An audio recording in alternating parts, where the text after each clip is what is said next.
Part 5 chapter 2 of Indian constitution is talking about the parliament, जो कि parliament जो हमारा मेन अगर हम बात करें तो हमारा इम्पोर्टेंट लेजिस्लेचर है। तो उस लेजिस्लेचर की हम बात करने जा रहे हैं आज हमारा जो टॉपिक है वो यही है, पार्लियामेंट। तो उससे पहले थोड़ा सा जिन लोगों ने का बैकग्राउंड नहीं है, जिन लोगों को ज़्यादा पता नहीं है इस बारे में, जैसे कि वेदा को ज़्यादा नहीं पता है, साइंस बैकग्राउंड और जिन लोगों को क्योंकि इनका बैकग्राउंड नहीं है, और इसी तरीके से जो है मुझे लगता है संजीता का भी बैकग्राउंड आर्ट्स नहीं है संजीता?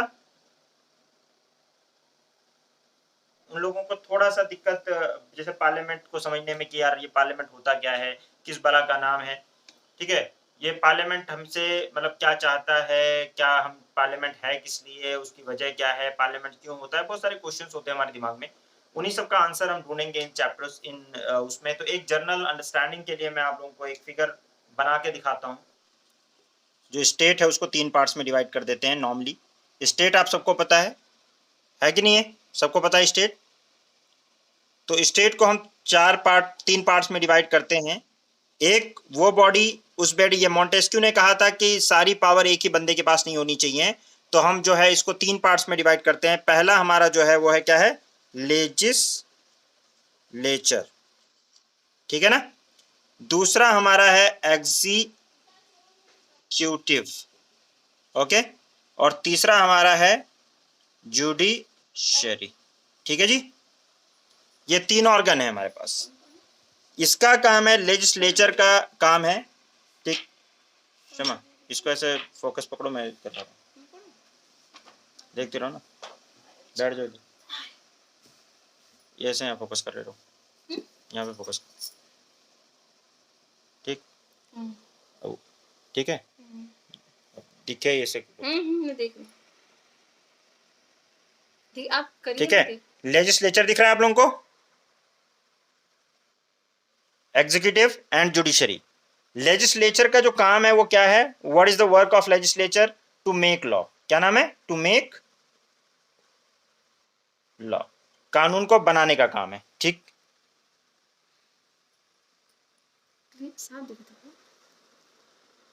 ठीक है, इसका काम है। एग्जीक्यूटिव का काम क्या है? टू इंप्लीमेंट लॉ,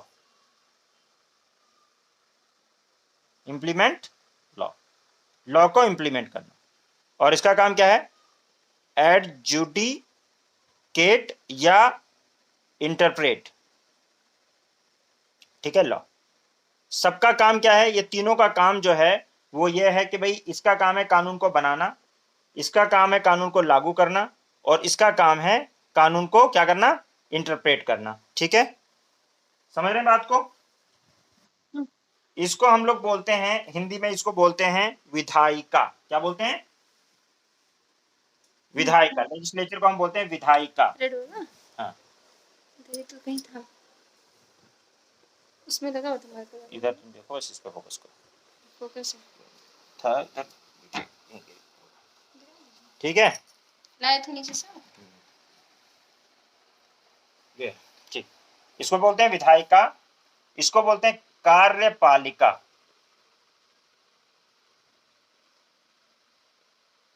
और इसको बोलते हैं न्यायपालिका। दिख रहा है भैया आप लोगों को?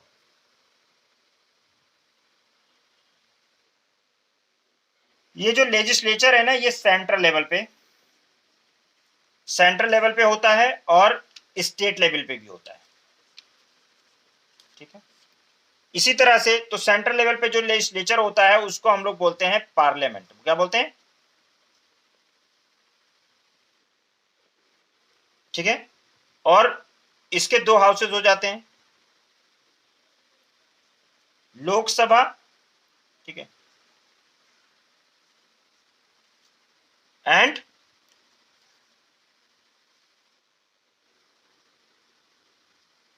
ठीक है, राज्यसभा, ओके। अब जो स्टेट है ये लोकसभा है और ये राज्यसभा है, और इसका एक पार्ट और होता है जिसको हम मतलब एक इंटीग्रल पार्ट मानते हैं, वो होता है प्रेसिडेंट।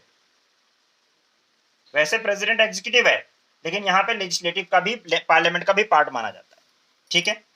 स्टेट के अंदर अगर इसी लेजिस्लेचर की बात करें तो इसको दो पार्ट्स में हम स्टेट लेजिस्लेचर को डिवाइड करते हैं। स्टेट, इसको दो पार्ट्स में डिवाइड करते हैं। पहला होता है हमारा स्टेट लेजिस्लेचर या स्टेट लेजिस्लेटिव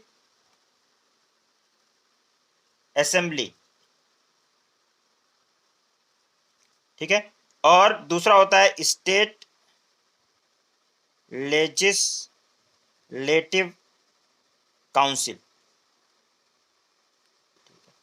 इसको जो स्टेट लेजिस्लेटिव असेंबली है, ठीक है, इसको हम लोग विधान सभा भी कहते हैं, ठीक है। और ये जो विधान काउंसिल है इसको विधान परिषद भी बोलते हैं, ठीक है। क्लियर है? ओके। तो ये स्टेट में कानून बनाएगा और ये सेंटर के अंदर कानून बनाएगा।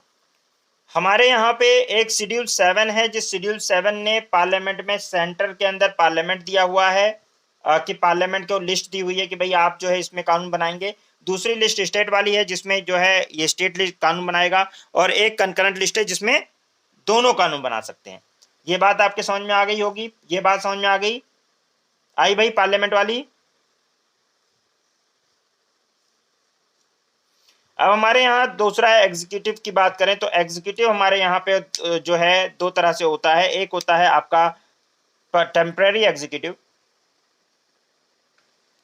और ये दोनों जगह सेंटर में भी स्टेट में भी। जैसे कि टेम्परेरी में कौन हो गया, प्रेसिडेंट, प्राइम मिनिस्टर या काउंसिल ऑफ मिनिस्ट्री।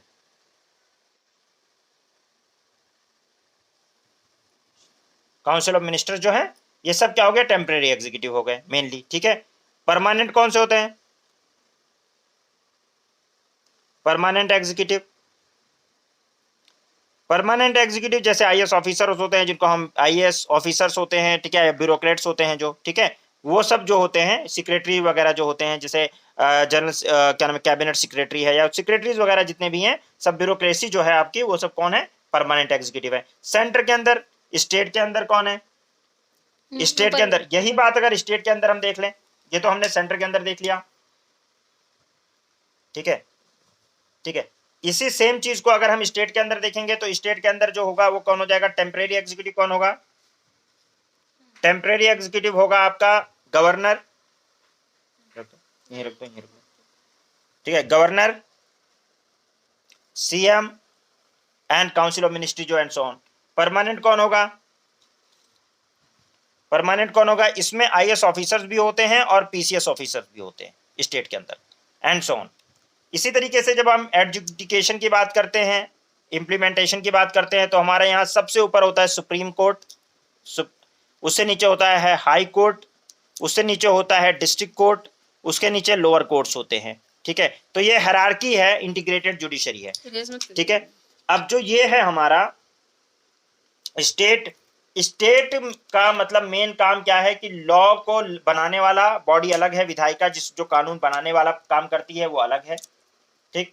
जो लागू करने का काम करती है वो अलग है, जिसको हम एग्जीक्यूटिव या कार्यपालिका कहते हैं, और जो उसको इंटरप्रेट करती है। इन दोनों से अगर आपका कोई डिस्प्यूट हो जाए तो आप कहाँ जाओगे, कोई दिक्कत हो जाए तो आप न्यायपालिका जुडिशरी के पास जाओगे। वहां भी आपके पास ऑप्शन है कि पहले लोअर कोर्ट जाओ, फिर आप डिस्ट्रिक्ट कोर्ट जाओ, फिर वहां ना बने तो हाई कोर्ट जाओ, वहां ना बने तो सुप्रीम कोर्ट जाओ। सबसे ऊपर जो है सुप्रीम कोर्ट बैठा हुआ है, जो कि एडजुडिकेट करेगा या इंटरप्रेट करेगा लॉ को, ठीक है।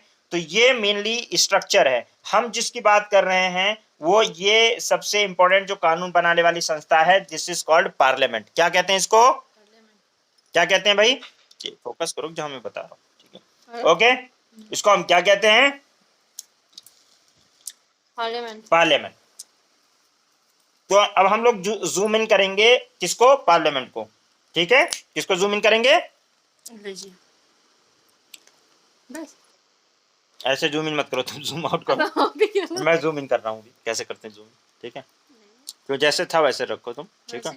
अच्छा, अब आती है बात कि इसको पार्लियामेंट को जूम इन करने के लिए मैं जूम इन कर रहा हूँ अभी, डोंट वरी, ठीक है। इसका एक फोटो ले लो, हाँ, फोटो ले, आप लोगों को दिख रहा है स्क्रीन पे भाई?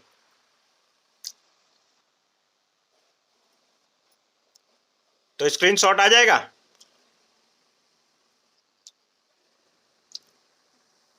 रुक जाओ, मैं देखता हूँ कैसे आता है ये। किसी से स्क्रीनशॉट लेके सेंड कर देना। वो तो कह ही रहा हूँ मैं, अगर पूरा आ रहा है तो कर लो। पूरी स्क्रीन पर नहीं आ जाएगा। हाँ तो गया, मेरा भी आ गया। चलो आ गया है स्क्रीनशॉट, लो पकड़ो। आगे कंटिन्यू करते हैं, ध्यान रखो, फोकस करो। ठीक है भाई?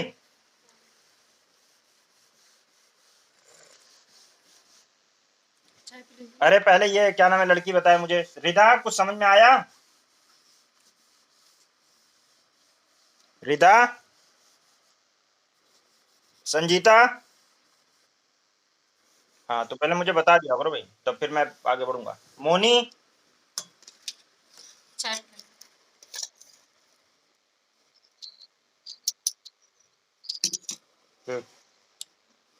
खाना बनाते हुए भी समझ में आ जाए तो बड़ी बात है। चलो अच्छी बात, रियली नाइस, अच्छी बात है। अब जो पढ़ाने जा रहा हूँ वो शायद नहीं पढ़ाया है, तो इसको फोकस करना। देखो भाई, देख रहे हैं?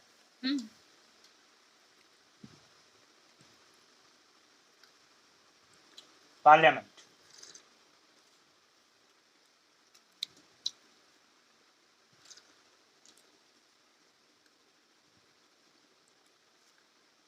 ठीक है, जो हमारा लेजिस्लेचर है, हमारा जो पार्लियामेंट है, मैं प्रेसिडेंट इसका पार्ट है नो डाउट, लेकिन अभी मैं प्रेसिडेंट पे चर्चा नहीं करूंगा। मेरा जो मेन डिस्कशन है वो अभी फिलहाल जो है वो, दिखाओ सही से। अच्छा आपको लग रहा है नहीं? ठीक है, जो हमारा मेन डिस्कशन है वो किसके ऊपर है आज? अभी पार्लियामेंट के ऊपर है। मैं इसको बना दे रहा हूँ, एक एक्सटेंसिव पार्ट जो है इसका वो प्रेसिडेंट भी है, लेकिन जो मेन पार्ट है वो कौन है?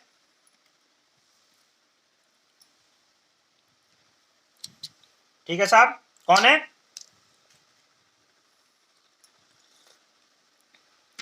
लोकसभा। दूसरा मेन पार्ट कौन है?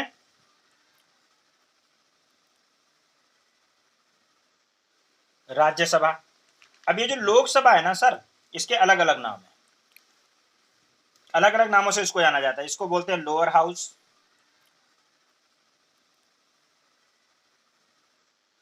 राज्यसभा। अब ये जो लोकसभा है ना सर, इसके अलग अलग नाम है, अलग अलग नामों से इसको जाना जाता है। इसको बोलते हैं lower house, house of people, ठीक है, पॉपुलर हाउस, ठीक है, ओके, टेम्परेरी हाउस,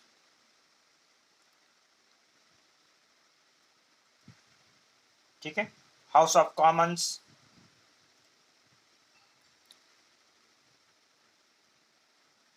कांग्रेस, ठीक। तो हमारा जो है ये Congress, lower house, house of people, temporary house, ठीक है, हाउस ऑफ कॉमन्स और कांग्रेस अलग अलग नामों से जाना जाता है, ठीक है, हाउस ऑफ पीपल अलग अलग नामों से। इसी तरह से राज्यसभा को हम अलग अलग नामों से जानते हैं। राज्यसभा जो है उसको हम लोग upper house, upper house, house of elders,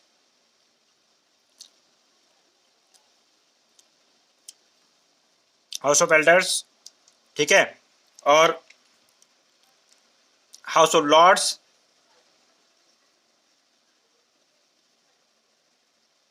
permanent house,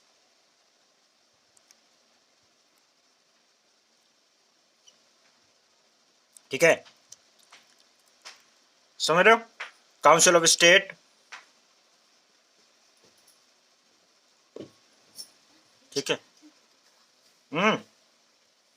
और सीनेट, अलग अलग नामों से जाना जाता है। समझ रहे हैं आप? क्लियर है भाई? चलिए, लोअर हाउस इसलिए क्योंकि भाई इसमें क्या होता है ना, पहले समझते हैं लोअर हाउस किस लिए कहा जाता है इसको। लोअर हाउस इसलिए कहा जाता है क्योंकि ये इसमें जनता जो है, जो लोअर लोग हैं एक तरह से, जो मतलब हाउस ऑफ एल्डर्स नहीं है, मतलब अपर नहीं है, यहाँ पे जो क्लासी लोग नहीं है, यहाँ पे कोई एलिट लोग नहीं है जिन्होंने कुछ बहुत खास काम कर रखा है, आम जनता है। लोअर हाउस है लेकिन एक पावरफुल है, सबसे पावरफुल हाउस है, तो इसको लोअर हाउस कहते हैं। हाउस ऑफ पीपल क्यों? जनता वोट करती है, अभी आप देखेंगे इसमें जनता वोट करती है, उसमें जनता वोट नहीं करती। पॉपुलर हाउस क्यों? पॉपुलर हाउस क्यों? क्योंकि आपके पॉपुलर वोट से बंदा चुन के आ रहा है। पॉपुलर हाउस इसलिए क्योंकि आपके पॉपुलर वोट से चुन के आ रहा है। जो लोग वोटिंग कर रहे हैं वो अपने पॉपुलर बंदे को, अपने लीडर को चुन के भेज रहे हैं। टेम्परेरी हाउस कभी भी डिसॉल्व हो सकता है, कभी भी डिसॉल्व हो सकता है, कोई जरूरी नहीं है 5 साल रहे। जब प्रेसिडेंट की इच्छा होगी, जब प्राइम मिनिस्टर कहेगा कि रिजाइन कर दो, कर देगा, या नॉन कॉन्फिडेंस मोशन पास हो गया, रिजाइन हो जाएगा। कॉमन लोगों का हाउस है, बिल्कुल हाउस ऑफ कॉमन्स है। कांग्रेस कांग्रेस तो शुरू से ही ऐसे जो भी ऑर्गेनाइजेशन होती थी उनको कांग्रेस कहते थे। अपर हाउस, अपर हाउस इसको कहते हैं, क्या कहते हैं? Upper house. ठीक है, अपर हाउस का मतलब क्या होता है? अपर हाउस मतलब हाउस जो क्या नाम है, कॉमन लोगों का ना हो, अ, ऐसे लोगों का हो जो सोसाइटी के अपर स्टेटस से बिलोंग करते हैं। एमपी एमएलए लोग चुनते हैं, इसमें आम जनता नहीं चुनता। एल्डर्स है, समझदार लोगों का हाउस है, एल्डर्स का हाउस है, जो हमारे लिए सोचे, क्योंकि कई बार आम जनता अपना फैसला नहीं कर पाती, तो इन लोगों को बिठाया गया कि ये अपना फैसला कर पाए। हाउस ऑफ लॉर्ड्स इनकी तरफ से, मतलब ये अंग्रेजों के टाइम पर हाउस ऑफ लॉर्ड्स कहा जाता था, वो लोग जो एलिट लोग होते थे। परमानेंट हाउस होता है, ये कभी डिसॉल्व नहीं हो सकता, इसको कोई डिसॉल्व नहीं कर सकता। काउंसिल ऑफ स्टेट है, काउंसिल ऑफ स्टेट का मतलब क्या है? काउंसिल ऑफ स्टेट, स्टेट की तरफ से लोग चुन के आते हैं। ठीक है, किसकी तरफ से चुन के आते हैं? स्टेट की तरफ से चुन के आती है। और इसको क्या बोलते हैं? एक और इसका है जो अमेरिका के अंदर बोलते हैं, क्या बोलते हैं? सीनेट बोलते हैं। क्या बोलते हैं? सीनेट। तो सीनेट भी बोलते हैं इसको। तो अलग अलग तरीके से इसका अलग अलग, देखिए सीनेट हमारे यहाँ नहीं बोलते बेसिकली, बट ये कॉमन नेम है एक तरह से, तो आप यूज कर सकते हैं। हमारे यहाँ यूज नहीं करते लेकिन, ठीक है ना।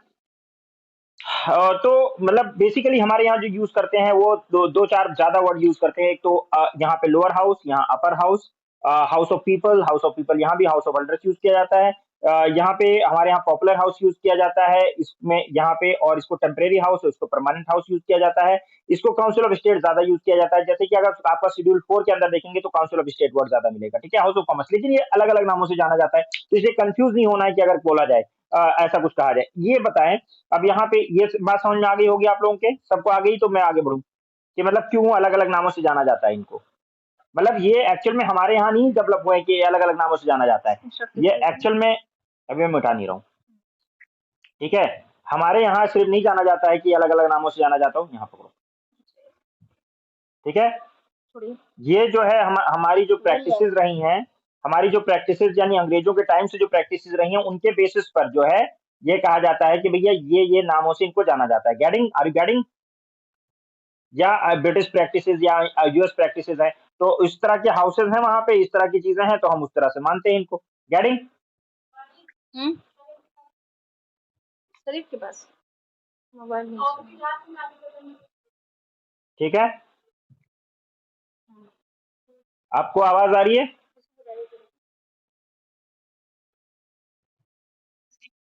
हाँ, ओके, ठीक। अब देखें यहाँ पे और बातें सुने।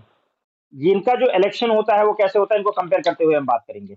इनके पहले इनके इसमें जो एलिजिबिलिटी क्या होगी, बंदा एमपी कैसे बन सकता है, इसको एमपी बोलते हैं, इसको, इन दोनों को एमपी बोलते हैं, इसको भी एमपी बोलेंगे और इस बंदे को भी एमपी बोलेंगे। ठीक, तो इसमें कोई वो नहीं है कि मतलब इसका कोई नॉमेनक्लेचर अलग है। लोकसभा का एमपी है वो बंदा राज्यसभा का एमपी है। ठीक है, कौन है? लोकसभा का एमपी है और किसका है भाई? राज्यसभा का एमपी है, दोनों दोनों तरह का एमपी है। सही था भैया, बहुत क्लियर था, ऐसे में क्लियर दिखता है उसे, रहने दीजिए। लोकसभा का भी एमपी है और राज्यसभा का भी एमपी है, दोनों का नाम एक ही है, नाम कोई अलग नहीं है। हिंदी में क्या बोलते हैं? सांसद, इसको भी। ठीक है, member of parliament, member of parliament. ठीक है, ध्यान रखिएगा इसमें कोई कंफ्यूजन की वाली, ठीक है, इसमें कोई कंफ्यूजन वाली बात नहीं है। ठीक, अब इसमें यह है कि कितना टेन्योर के लिए बनाया जाएगा, किस बंदे को कौन एलिजिबल है, तो 25 साल फॉर 25 ईयर्स का जो भी बंदा है इंडिया का सिटीजन है वो पार्टिसिपेट कर सकता है। इसमें कितना 30 ईयर्स। ओके ठीक है। कितने टेन्योर है इसका, 5 ईयर्स। 5 साल के लिए मेंबर ऑफ पार्लियामेंट बनाया जाएगा, जो भी जनरल इलेक्शन होंगे। यहाँ पे कितने साल के लिए, 6 ईयर्स। ठीक। ओके। इसमें सीट्स कितनी है, टोटल 552 सीट्स, 552 सीट्स, 552 सीट्स हैं। 552 में से 550 इलेक्टेड, 2 नॉमिनेटेड एंग्लो इंडियन के। अमेंडमेंट की बात हम आगे करेंगे कि अमेंडमेंट क्या हुआ क्या नहीं, बट अभी फिलहाल जो जनरल है बेसिक वो देख लेते हैं। यहाँ पे 250 सीट्स हैं टोटल, जिसमें से 238 elected, 12 nominated by the president, जो उन्होंने भी अच्छा अच्छा काम किया हो। ठीक। इसका जो चेयरमैन होता है, the chairman of this is known as speaker. Speaker. Okay. Chairman को क्या बोलते हैं, स्पीकर। इसका जो चेयरमैन होता है उसको चेयरमैन ही बोलते हैं, चेयरमैन बोलते हैं, और वो वाइस प्रेसिडेंट ऑफ इंडिया होता है वो। ठीक है, समझ रहे हो बात को। एक्स ऑफिशियल चेयरमैन होता है। ठीक। अच्छा, इसके बाद में आप देखें कि इसमें जो एमपी होता है, इसमें वोटिंग कौन करता है, इसका इलेक्शन कौन करवाता है, दोनों का इलेक्शन जो होता है, इलेक्शन जो होता है दोनों का, election commission of India ECI करवाता है। Election commission of India article 324, election commission of India दोनों का इलेक्शन करवाता है। ठीक है।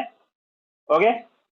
अब बात आती है कि भाई ये बताइए कि क्या कौन बंदा इलेक्शन में पार्टिसिपेट करता है। एज हो गई, इंडिया का सिटीजन होना चाहिए, पागल दिवालिया नहीं होना चाहिए, किसी प्रॉफिट पोस्ट पे नहीं होना चाहिए। ठीक है। 5 साल के लिए, 6 साल के लिए बन गए, ओके फाइन। 5 साल के बाद में क्या होगा, दोबारा इलेक्शन होगा, जीतेगा तो आएगा, नहीं तो वहां पे क्या होगा, 6 साल तक बना रहेगा। ओके, उसका क्या प्रोसीजर है वो हम बात करेंगे। अच्छा, अब यहाँ पे आता है कि यार जो इलेक्शन कमीशन ऑफ इंडिया ने इलेक्शन करवा दिया, ये बंदा एमपी बन गया, लोकसभा का मेंबर बन गया, ये बंदा राज्यसभा का मेंबर बन गया। अच्छा, इसके अंदर और भी कोई होता है, हाँ, डिप्टी स्पीकर होता है। यहाँ पे कौन होता है, डिप्टी चेयरमैन होता है। ठीक है। ओके, दोनों का वो है। अब इसमें जो स्पीकर होता है ये इन्हीं में से होता है, मतलब स्पीकर जो होता है उसका इलेक्शन होता है और स्पीकर इन्हीं में से किसी बंदे को चुना जाएगा। ठीक है, ये लोग चुनेंगे। यहाँ पे क्या होता है, vice president of India by default उसका चेयरमैन है, यहाँ पे कोई चुनाव ना जाने का सीन नहीं है। ठीक है, डिप्टी चेयरमैन लेकिन वहां भी चुना जाता है। ठीक, ये बात समझ में आ गई होगी। ठीक है, तो और 25 साल, वहां 30 साल की एज है। अच्छा, इनको इनको ओथ कौन दिलवाएगा, अगर ये चुन के चले गए, मतलब इलेक्शन हो गया, तो इनको ओथ कौन दिलवाएगा, तो इनको ओथ दिलवाने का काम जो है वो किसका है, मिस्टर प्रेसिडेंट का है। दोनों को ओथ दिलवाने का काम किसका है, मिस्टर प्रेसिडेंट का है। प्रेसिडेंट जो है वही ओथ दिलवाएंगे, या उनकी तरफ से एक जो है क्या नाम है, किसी बंदे को अपॉइंट किया जा सकता है कि वो ओथ दिलवा दे। जैसे कि हमारे यहाँ पे जो है एक टेम्परेरी जो होता है स्पीकर बनाया जाता है। ठीक है, और टेम्परेरी स्पीकर यानी फॉर अ टाइम बिंग बनाया जाता है, एक हमारे यहाँ प्रैक्टिस है, वो दिलवाता है इनके लिए। तो उसके बारे में हम बात करेंगे। ठीक है, प्रोटेम स्पीकर जो होता है वो हम बात करेंगे, लेकिन अभी आपको यह समझना है कि इनको ओथ दिलवाया जाएगा तो कैसे होता है। ये लोग इलेक्शन में पार्टिसिपेट, जनरल इलेक्शन होता है, जनता वोट करती है। लोग कौन इलेक्शन में वोट कौन करेगा, आम जनता, पब्लिक, पब्लिक वोट करेगी। ठीक है, इसमें इनके इलेक्शन में पब्लिक वोट करती है, पब्लिक मतलब आम जनता जो सिटीजन है। यहाँ पे कौन वोट करेगा, एमएलएज। ठीक है, एमएलएज मेनली वोट करते हैं इसके अंदर। ओके, कौन वोट करता है, एमएलएज। एमएलएज कौन होता है, विधायक लोग। ठीक है ना, गेटिंग। ठीक है, अब आता है कि ठीक है भैया, लोकसभा वाले जो है सारा जितने भी बिल पास होते हैं, जो कुछ भी होता है, जो भी काम होता है, कानून का जो भी डिस्कशन होता है, वो सब इसी हाउस के अंदर, लोकसभा एंड राज्यसभा में मिलके होता है। लोकसभा करेगी, फिर राज्यसभा करेगी, फिर राज्यसभा करेगी, तो लोकसभा करेगी, फिर प्रेसिडेंट के पास जाएगा तो बात बनेगी। तो ये पूरा है। अब यहाँ पे एक प्रोटेम स्पीकर, प्रोटेम स्पीकर यानी जब पहली बार लोकसभा का इलेक्शन होगा, इलेक्शन में क्या होगा, जो भी कैंडिडेट चुन के आएंगे उसमें से जिसको मेजोरिटी मिलेगी, कौन सी मेजोरिटी, इसकी मेजोरिटी, इसकी मतलब जैसे 276 है, इससे प्लस जिसके पास एमएलए एमपीज हो जाएंगे, वो बंदा गवर्नमेंट बनाएगा। क्या फॉर्म करेगा, ही विल फॉर्म गवर्नमेंट। वो गवर्नमेंट फॉर्म करेगा, और ये जो गवर्नमेंट होगी ये देश को चलाएगी। ठीक है, कम से कम कब तक, जब तक ये कॉन्फिडेंस रहेगा, यानी इसको कॉन्फिडेंस कहते हैं। 276 से ज्यादा लोअर हाउस का कॉन्फिडेंस चाहिए, परमानेंट हाउस का कॉन्फिडेंस नहीं चाहिए, ठीक है, ध्यान रखिए। और उसके बाद में इनकी जो सैलरी वगैरह होगी वो भी पार्लियामेंट डिसाइड करेगा। प्रेसिडेंट को ओथ दिलवाएगा। अच्छा, ये बिना ओथ लिए हुए पार्लियामेंट में पार्टिसिपेट नहीं कर सकते हैं। अगर ये बिना ओथ लिए हुए पार्लियामेंट के अंदर जाएंगे तो 500 रुपए डेली के हिसाब से इनके ऊपर जुर्माना लगेगा, ठीक है। तो इसलिए ओथ लेने के बाद ही आप प्रेसिडेंट वहां जा सकते हो। आपकी सैलरी, अलाउंसेस वगैरह सब कुछ पार्लियामेंट डिसाइड करेगा। फिर आप लोग एमपीज हो जाएंगे। फिर अगर जो गवर्नमेंट होती है, अब ये जो है जिसको 276 जिस पार्टी को वोट मिल गया, लेट्स से बीजेपी को मिल गए, तो बीजेपी अपना दावा पेश करेगी कि भाई हम गवर्नमेंट बनाने जा रहे हैं, we are going to form government. किसके पास दावा पेश करेगी? मिस्टर प्रेसिडेंट के पास। प्रेसिडेंट क्या करेंगे? ठीक है, इनके पीएम को, इनके प्राइम मिनिस्टर को ओथ दिलवा देंगे कि ये जिसको पार्टी कहेगी बीजेपी उसको वोट दिलवा देंगे। जैसे मोदी को वोट दिलवा दिया। मोदी के कहने पर उन्होंने, मोदी जी ने कहा कि देखिए साहब,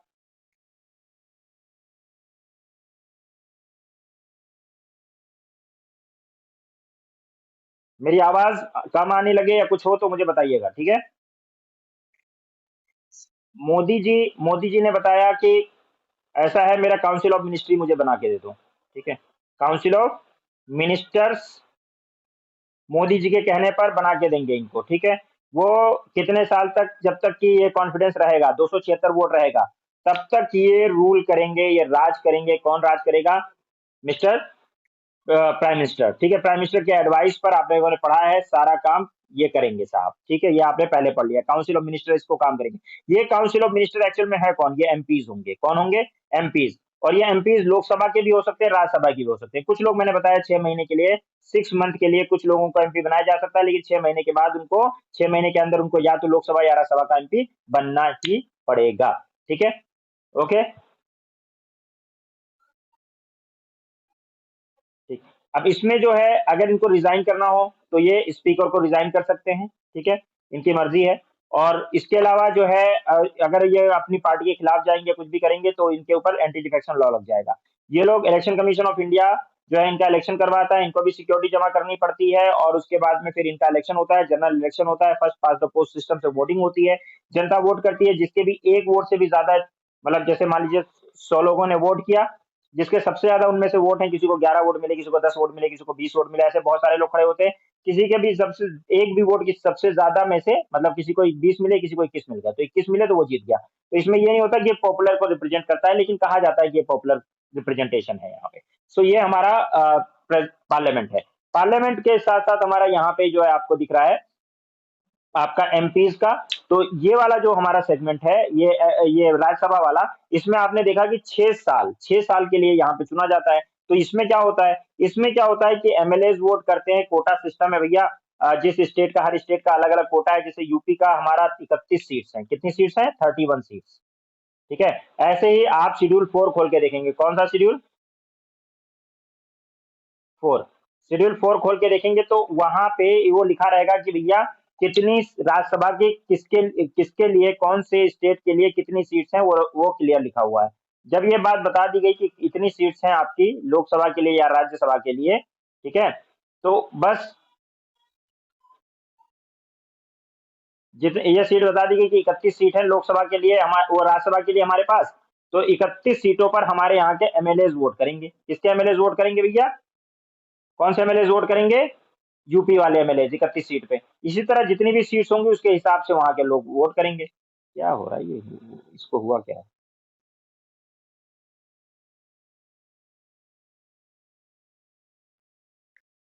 ठीक है, यहाँ के जिस भी स्टेट में, मतलब जिस, ये स्टेट के ऊपर है, जिस स्टेट की जितनी सीट्स हैं वहां के जो एमएलए होंगे वो वोट करेंगे, ठीक है। ये होता है, इसके अंदर एमएलए वोट करते हैं, यहाँ पे आम जनता वोट नहीं करती। 31 सीटों पे यूपी वाले एमएलए वोट करेंगे, ठीक है। बाकी जो जिसके जिस स्टेट की जितनी सीट्स वहां पे लिखी हुई है शेड्यूल 4 में, आप देख लीजिए, जो जिस स्टेट का है वहां के एमएलए वोट करेंगे। 12 लोगों को जिन्होंने कुछ अच्छा काम किया होगा, अच्छा अच्छा किसी फील्ड में कोई अच्छा गेम खेला हो, कुछ क्या नाम है, कोई कल्चर में कोई अच्छा काम किया हो, सिनेमा में अच्छा काम किया हो, किसी भी उसमें, तो उन लोगों को जो है ये वो मिल जाता है, क्या नाम, राज्यसभा प्रेसिडेंट अपॉइंट कर सकता है एज अ राज्यसभा का मेंबर। इसको पकड़ लो तो बेटा ऐसे, ठीक है। राज्यसभा का मेंबर, बस ऐसे ही देखना, इसको हिलाना, ठीक है। तो राज्यसभा का मेंबर जो है वो अपॉइंट कर सकता है। अब ये क्या होता है कि राज्यसभा का मेंबर तो आपने अपॉइंट कर दिया, तो ये क्या होता है हर 2 साल पे, हर 2 इयर्स पे, इस पे हर 2 इयर्स पे 1/3 मेंबर रिटायर हो जाएंगे, 1/3 member will go out. Getting? वो कैसे होता है? 1/3 मेंबर जो है हर 2 साल पे चले जाएंगे। तो ये क्या नाम है, क्या होता है कि 1/3 मेंबर 2 साल पे चले गए, फिर वो 1/3 आ जाएंगे, यानी 1/3 सीटें हर 2 साल पे खाली हो जाती हैं यहाँ पे, फिर उनका इलेक्शन हो जाता है। तो ये परमानेंट रहता है, ये कभी पूरी तरह खत्म नहीं होता है। जैसे ये पूरा डिसॉल्व हो जाता है लोकसभा, राज्यसभा कभी डिसॉल्व नहीं होता। तो आप ये सोचोगे कि जब पहली बार लोकसभा बनी होगी, वो राज्यसभा बनी होगी, तो उसमें टोटल मेंबर रहे होंगे, 2 साल बाद 1/3 को रिटायर करना है, तो 2 साल बाद कौन रिटायर होने को मान जाएगा? भाई आपकी नई नई लोकसभा और राज्यसभा बन के आए हैं, मेंबर बन के आए हैं, हमें अभी 2 साल ही हुआ है रिटायर हुए, मतलब यहाँ पे ज्वाइन किए हुए, आप हमें रिटायर करोगे तो हम मानेंगे? नहीं मानेंगे, है कि नहीं है? क्योंकि इसमें प्रोविजन है कि हर 2 साल में 1/3 मेंबर को रिटायर होना है। जब पहली बार राज्यसभा बन के आई, तो उसमें फिर क्या हुआ कि लकी ड्रॉ हुआ कि जिसका नाम आ जाएगा उसको बाहर निकाल देंगे। पहले 2-3 बार यही प्रैक्टिस हुई है, ठीक है। उसके बाद जितने भी आए उनका टेन्योर 6 साल का रह गया, जैसे 1/3 ही 2 साल में रिटायर होने, तो 1/3 इस साल निकल गए, जिनका नाम लिखी ड्रॉ में आ गया 2 साल में, वो लोग चले गए, 2-2 साल सर्व करके वो लोग चले गए। पहले 2 मतलब 2-3 टर्म तक यही हुआ, उस मतलब 3 लगातार 2-2 साल पे, यानी 6 साल तक। उसके बाद में क्या हो गया, जो बच्चे उनका 6 साल पूरा हुआ तब वो रिटायर हुए, जब 6 साल पूरा हुआ तब रिटायर हुए। तो राज्यसभा 6 साल पूरा होने पर रिटायर करती है, और लोकसभा हर 5 साल पे डिसॉल्व कर दी जाती है। फिर नया इलेक्शन होता है, election commission of India notify करता है कि भाई अब इलेक्शन होगा, और उसके बाद में इलेक्शन होता है, और इस तरीके से होता है। इन लोगों का काम क्या है? इन लोगों का काम है कि ये लॉ बनाए, ठीक, पार्लियामेंट हो गया। इसी तरीके से हमारा जो स्टेट है, अब यही सेम चीज जो है हमारे यहाँ स्टेट के अंदर 2 हाउसेज है, ठीक है। क्या है? स्टेट के अंदर भी 2 हाउसेज है। मैं ऐसा करता हूँ, इसका स्क्रीनशॉट ले लीजिए, थोड़ा सा ले लिया, चलो। अब हम देखते हैं इसको, यही सेम चीज, थोड़ा सा इसके नाम वाम कम कर दूं, तो जो लेजिस्लेचर है, देखिए हर स्टेट के अंदर, चाहे वो यूपी हो, बिहार हो, कोई भी हो, उसके अंदर एक लेजिस्लेटिव असेंबली होती है, लेकिन हर स्टेट के अंदर काउंसिल नहीं होता, ठीक है। लेजिस्लेटिव असेंबली होती है, लेकिन लेजिस्लेटिव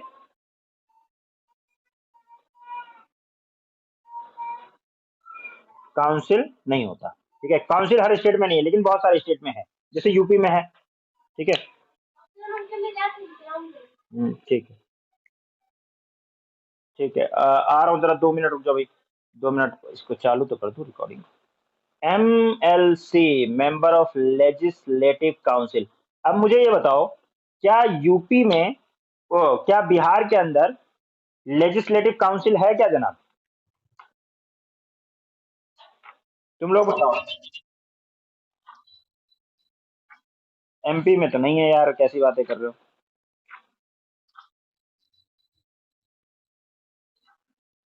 तो तुम क्यों भूल गए पता है?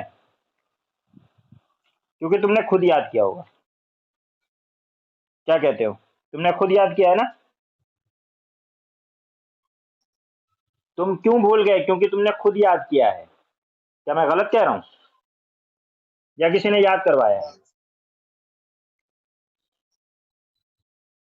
हाँ, तुमने तुमने खुद याद किया, इसलिए तुम भूल गए। अब मैं याद कराऊंगा, तुम नहीं भूलोगे, पक्का? देखो, यूपी के बगल में कौन है? बिहार। यूपी बिहारी भाई भाई, ठीक है। ओके, बोलो यार। यूपी बिहार, मैं कह रहा हूँ यूपी बिहारी भाई भाई। हाँ? अरे छोड़ो, रुक जाओ, वैसे ठीक। अच्छा ठीक। यूपी बिहारी क्या है भैया? बोलो यार, ऐसे पकड़े रहो। भाई भाई, भाई बहन जरूरी नहीं, भाई भाई, ठीक है। यूपी बिहारी भाई भाई, क्योंकि बहन बनने के लिए पता नहीं कोई तैयार हो गया, ठीक है। ठीक, तो याद हो गया, यूपी बिहार में होगा, ठीक है। पास पास के देख लो, ठीक। दूसरा, आंध्रा तेलंगाना है, साथ में थे, अलग हुए हैं, 2 हो गए। और बगल में देखो, महाराष्ट्र कर्नाटका एक दूसरे के आसपास हैं, महाराष्ट्र एंड कर्नाटका, है मैप दिखाने भैया। है कि नहीं है? बस ये 6 याद कर लो। जम्मू कश्मीर अपना है ही है, लेजिस्लेटिव काउंसिल वहाँ की लेजिस्लेटिव काउंसिल अबॉलिश कर दी गई थी, ठीक है 2019 के अंदर, क्योंकि वो क्या हुआ था उसको अलग करने में, तो उसको अबॉलिश कर दिया, नहीं तो जम्मू कश्मीर भी था अपना, है ना। तो अभी आप लोगों को याद करने का है कि लेजिस्लेटिव असेंबली जो है कितने में, यूपी, बिहार, महाराष्ट्र, कर्नाटका और आपका आंध्रा एंड तेलंगाना। बस 6 स्टेट याद कर लो, जम्मू कश्मीर भी अपना है, ठीक है। तो कुल मिलाकर ये 7वां, बस। और कहीं पे लेजिस्लेटिव असेंबली के साथ काउंसिल नहीं है, सब जगह असेंबली है लेकिन काउंसिल नहीं है, तो काउंसिल सिर्फ इनमें है, ठीक है जी। किसमें, UP, UP Bihar, UP Bihar, Maharashtra, Karnataka and और कौन, आंध्रा तेलंगाना, बस इसमें है। तो ये हम बात करेंगे। अच्छा, लेजिस्लेटिव असेंबली जो है एमएलए कहते हैं, इसमें कौन इलेक्शन कराता है, ध्यान रखिएगा, इलेक्शन कमीशन ऑफ इंडिया भी ही इसमें भी वोट करवाता है, इसलिए कंफ्यूज नहीं होइएगा कि स्टेट वाले इस कराएगा ना, election commission of India vote करवाएगा, ठीक है। विधानसभा खिलाओ नहीं यार, विधानसभा और विधान परिषद, विधानसभा में इसमें कितनी एज है, जितनी उसकी थी 25 ईयर्स, राइट, कितनी थी 25 ईयर्स। यहाँ पे कितनी है 30 ईयर्स, जैसे राज्यसभा की थी, याद है, ठीक है। हैं? इसके अंदर जो है वही 25 साल, वही सारा सेम सिस्टम, सब कुछ वही है, बस आप एमएलए बनोगे, यहाँ पे एमपी बनोगे, बाकी सब कुछ वही है। लेकिन यहाँ पे एमएलए, बस एमएलए विधायक हो जाता है, इसको बोलते हैं विधायक, चच्चा विधायक है हमारे, सुना है ना, बड़ा फेमस है, तो विधायक हो जाते हैं, ठीक है। उनको भाई साहब को क्या नाम है, ठीक, तो वो एमएलसी है, मेंबर ऑफ लेजिस्लेटिव काउंसिल, ये है member of legislative assembly, MLA, ठीक है। अब ये इसमें क्या होना, जैसे उसमें वोट करता है, ये भी 5 साल के लिए, 5 ईयर्स के लिए होता है, ठीक है, वो 6 साल के लिए होता है, 5 ईयर्स के लिए है ये, ठीक है, वो 6 साल के लिए है, 6 ईयर्स के लिए है। बाकी देखिए, बाकी और भी टेक्निकलिटी है। हाँ, बोलो। मैं कह रहा हूँ रिदा, रिदा आवाज आ रही है मेरी? अच्छा,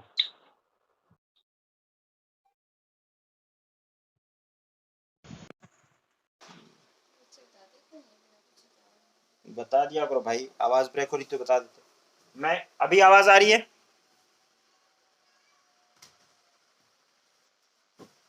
ना? आवाज आ रही है?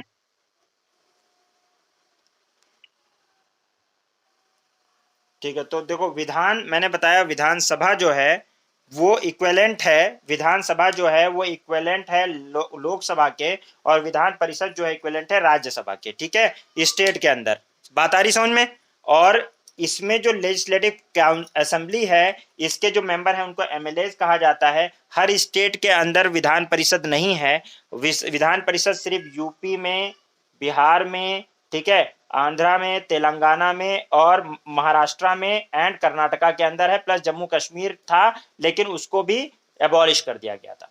तो ये 2019 में आपको पता है जब उसको यूनियन टेरिटरी बनाया गया।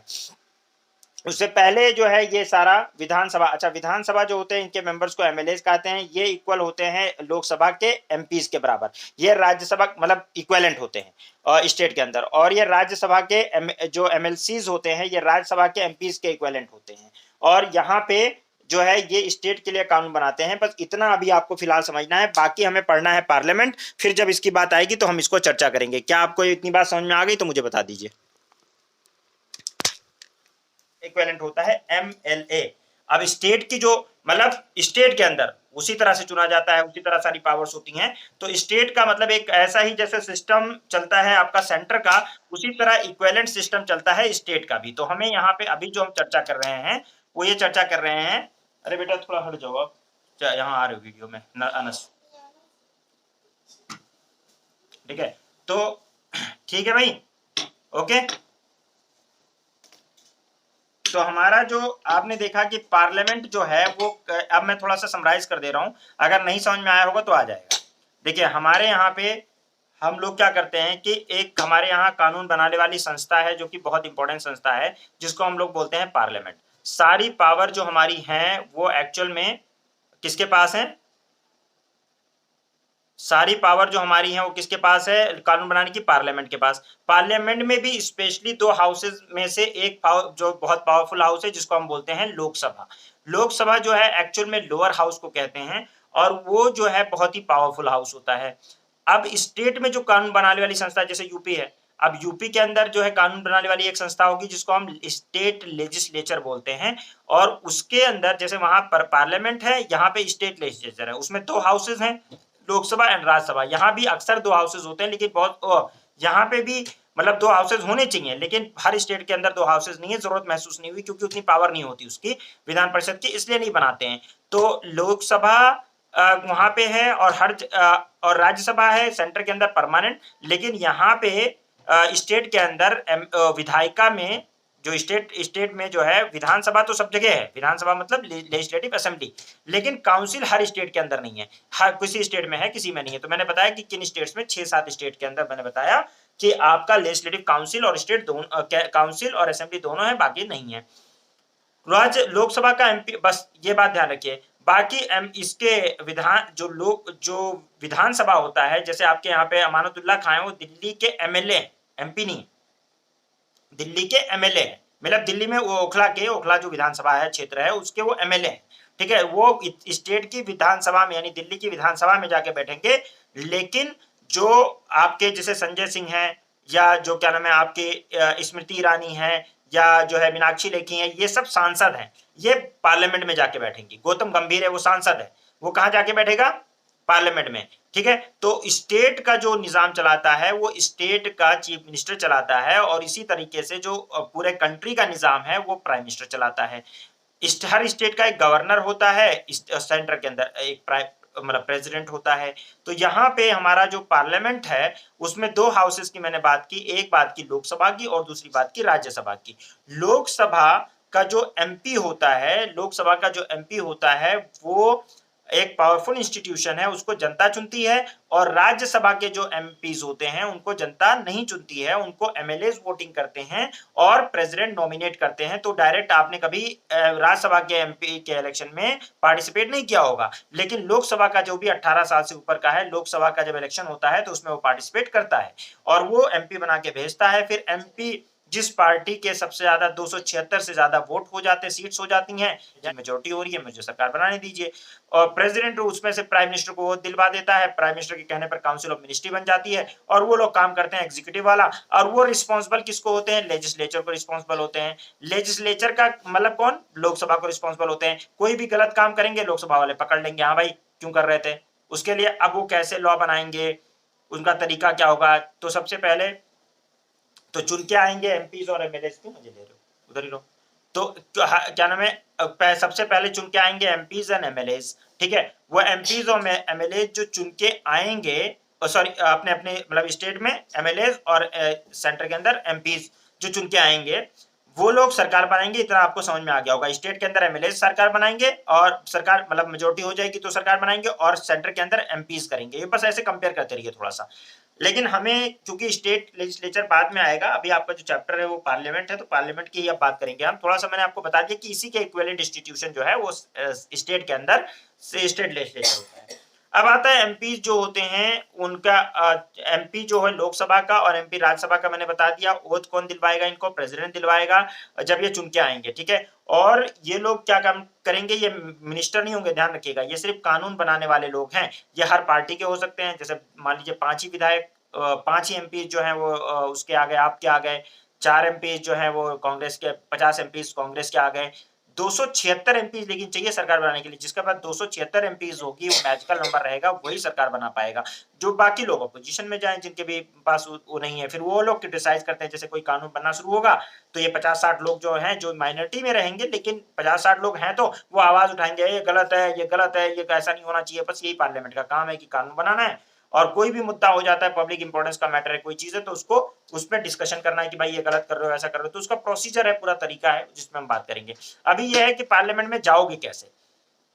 तो जिन बच्चों ने नहीं समझ लिया होगा कि पार्लियामेंट में जाने के लिए क्या होगा, एक इलेक्शन होगा। जैसे शाबान अली, रिदा और हम लोग जो है किसी इलेक्शन, जब जनरल इलेक्शन 2024 का आएगा, अभी आने वाला है, तो हम लोग 25 साल से जो भी ऊपर हो गए हैं, हम लोग भाई नॉमिनेशन दाखिल कर देंगे कि भाई हम लोग खड़े होना चाहते हैं। अब हमें अगर हमारी जनता वोट करेगी, हम लोग कैंपेन करेंगे, जनता ने वोट कर दिया, जनता ने हमें चुन लिया, तो हम लोग उस दिन से मेंबर ऑफ पार्लियामेंट, जिस दिन से इलेक्शन डिक्लेयर हो गया, हम जीत गए, तो हम मेंबर ऑफ पार्लियामेंट बन के जाएंगे। वहां के जो भी प्रोटोकॉल्स हैं, ओथ है, वो सब लेंगे, और उसके बाद में लॉ मेकिंग जब होगी, डिस्कशन होगा, डिबेट होगा, गवर्नमेंट को क्रिटिसाइज करना होगा, उसमें हम पार्टिसिपेट करेंगे। इतनी बात समझ में आ गई? हाँ। आप कहीं पे भी जाके खड़े हो सकते हैं, लेकिन आपके एरिया वाले आपको पहचानते हैं माय डियर, बाकी लोग क्यों वोट करेंगे आप? अब मोदी तो चाहे वहां चला जाए बनारस, तो उसको वो लोग वोट कर देंगे, लेकिन शाबान अली को क्यों कोई वोट करेगा? अरे मत ज्यादा ज्यादा मुझे दिल्ली वाले वोट कर देंगे। दिल्ली में जहां भी मुझे जानते हैं, या तो महाराष्ट्र वाले जो दो चार लोग जानते हैं, या मेरे गाँव वाले, बाकी लोग क्यों वोट करेंगे? अटल बिहारी जो है, सुनिए, अटल बिहारी बलरामपुर से आके इलेक्शन लड़े थे हमारे यहाँ से। जो हमारा डिस्ट्रिक्ट बलरामपुर है, पहला इलेक्शन वो बलरामपुर से जीते हैं, जबकि वो एमपी के रहने वाले हैं, ग्वालियर के, मतलब थे वो ग्वालियर में पैदा हुए थे, ठीक है ना? तो अपना एरिया होने की जरूरत नहीं। हाँ। हैं? क्या हुआ? आवाज नहीं आई। मैंने बताया तो कि जैसे मान लो 1 लाख वोट पड़ जाए, कोई दिक्कत नहीं है, आपके पास एक वोट, जितने भी कैंडिडेट खड़े हुए हैं ना, उनसे बस एक वोट ज्यादा है, सबसे आगे होना चाहिए, बस एक नंबर चाहे ज्यादा हो, एक वोट ज्यादा हो। First pass the post system है, ठीक है? मान लीजिए 50% लोगों ने वोट किया, मुश्किल से 50% लोग जाते हैं वोट करने, वोट किया, उसमें से 25% किसी को मिल गया, किसी को 26 मिल, मतलब किसी को 10% मिला, किसी को 11% मिला, किसी को 10% मिला, ऐसे ऐसे वोट बढ़ गए, आपको 12% मिल गया, बात खत्म, आप जीत गए। एक वोट ज्यादा मिल जाए बस। आपका जो राइवल है, जो भी मतलब आपका कॉम्पिटिटर है, उसे एक वोट ज्यादा चाहिए आपको, आप जीत जाएंगे। क्लियर है?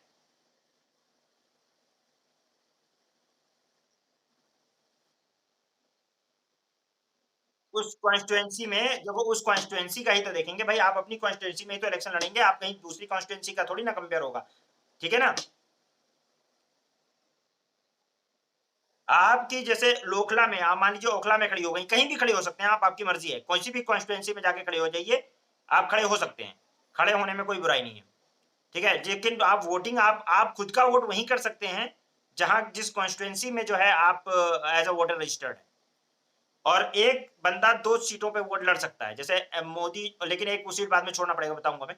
जैसे मोदी ने वहां से बनारस से भी लड़े थे वो लोग, वो, और वहां से भी लड़े थे, क्या नाम है आपका, गुजरात से भी है ना, तो दोनों जगह से लड़े थे, यूपी से, गुजरात से। इसी तरह से राहुल गांधी भी 2 सीटों पे लड़े थे, एक अमेठी से लड़े थे शायद, और एक वहां से क्या नाम है, वेमनाथ से भी लड़े थे, है ना, केरला से। तो मतलब कहने का मतलब ये है कि कोई कहीं से भी इलेक्शन लड़ जाए, उससे फर्क नहीं पड़ता, आप इंडिया के वोटर हैं, सिटीजन हैं, लड़ सकते हैं, लेकिन आप वोट नहीं दे सकते वहां पे जहां से आप, जो आपकी कॉन्स्टिट्यूएंसी नहीं है, जहां पे आप एज अ वोटर रजिस्टर्ड हैं, वहीं पे आप वोट करेंगे, बस सिंपल सी बात है। आपको बाकी लोग वोट करेंगे, आप जीत जाओ जितने सीट हो, है ना? पहले ये राज्यसभा वाले में क्राइटेरिया लगाया था कि जिस स्टेट में का बंदा है, उस स्टेट में इलेक्शन नहीं लड़ सकता है, ऐसा था, लेकिन वो भी बाद में हटा दिया गया, राज्यसभा के। वो वो लगाया गया था, सॉरी, वो लगाया गया था कि मतलब उस स्टेट का होना चाहिए बंदा, जिस स्टेट में वो राज्यसभा का इलेक्शन लड़ रहा है, लेकिन फिर वो भी हटा दिया गया क्राइटेरिया, उस कुछ नहीं, ठीक है? बात समझ में आ गई? हैं? अभी और आएगा, टेंशन ना लो। एमपी अभी तो शुरुआत हुई है, अब तो पहली लेक्चर है आज, तो अभी अभी सब आ जाएगा धीरे धीरे, आपको मैं एमपी बना दूंगा, टेंशन ना लो। एमपी कैसे सोचता है, क्या करता है, एमपी क्या काम है, वो सब वो तो दिलवा दूंगा, सब कुछ कर दूंगा, पहले आप थोड़ा सा जान लो कि एमपी एंट्री कैसे करोगे। तो आप 25 साल के हो गए, इलेक्शन में, इलेक्शन कमीशन ऑफ इंडिया का में जाके मतलब वो नोटिफिकेशन देगा, आप नॉमिनेशन पेपर दाखिल करना, उसके बाद कंपेन शुरू कर देना, कंपेन शुरू करने के बाद में आपको अगर एक वोट भी ज्यादा मिल जाता है, तो आप इलेक्ट हो जाओगे, और इलेक्ट हो जाओगे, और आप इलेक्ट हो गए, तो फिर आपको वोट लिया जाएगा, और फिर पार्लियामेंट हाउस में जाके बैठो आराम से, एंजॉय करो, चाय समोसे खाओ, ठीक है?